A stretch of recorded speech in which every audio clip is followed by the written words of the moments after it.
महाराष्ट्राचा ऐतिहासिक ठेवा असलेल्या रायगड किल्ल्याचं जतन आणि संवर्धनासाठी 520 कोटींचा आराखडा मंजूर झाला आहे। पुढे हा आराखडा रायगड जिल्हास्तरीय समितीपुढे पाठवण्यात येणार आहे। पालकमंत्री प्रकाश मेहता यांच्या अध्यक्षतेखाली जिल्हास्तरीय समितीची बैठक पार पडली।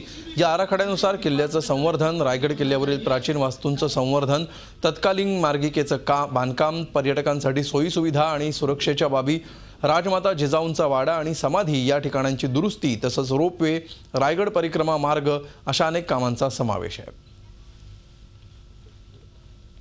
विकासाचा आराखडा आम्ही बनवलेला आहे।